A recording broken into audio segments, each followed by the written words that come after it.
మలయాళ super star Mohan Lal, creative director Jeethu Joseph కాంబినేషన్లో తెరకెక్కిన thriller movie దృశ్యం.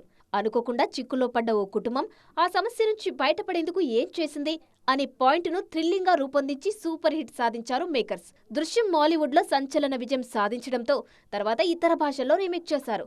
తెలుగు, తమిళ్, కన్నడ, హిందీ ఇలా రీమేక్ అయిన అన్ని భాషల్లో దృశ్యం సూపర్ హిట్ అయింది. మలయాళంలో దృశ్యం 2 సూపర్ హిట్ కావడంతో మళ్లీ అన్ని భాషల్లో రీమేక్ చేశారు. అంతేకాదు, దృశ్యం 2 రిలీజ్ అయిన దగ్గర నుంచే దృశ్యం 3 గురించి కూడా చర్చ జరుగుతుంది. ఫైనల్ గా దృశ్యం 3కి సంబంధించి అఫీషియల్ అనౌన్స్మెంట్ ఇచ్చింది యూనిట్. తొలి 2 భాగాల్లో వర్క్ చేసిన సేమ్ టీం 3 కోసం వర్క్ చేయబోతోంది. ఇక్కడే పడింది అసలు చిక్కుముడి.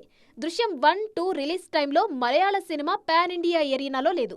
కానీ ఇప్పుడు మాలీవుడ్ నుంచి కూడా నేషనల్ లెవెల్స్ హిట్స్ వచ్చాయి. ముఖ్యంగా మోహన్ లాల్ మంచి సక్సెస్లు సాధించారు.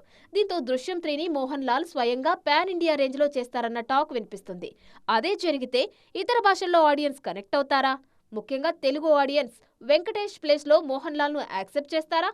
తమిళ, హిందీ భాషల్లో పరిస్థితి మరోలా ఉంది. తమిళ్లో దృశ్యం 2 చేయలేదు. ఇక పార్ట్ 3 ప్రస్తావనే లేదు. హిందీలో మాత్రం అజయ్ దేవగన్ సొంతంగా దృశ్యం 3 కోసం కథ సిద్ధం చేసుకుంటున్నారు. ఆ కథతోనే ఈ థ్రిల్లర్ సిరీస్ ను ముగించబోతున్నారు.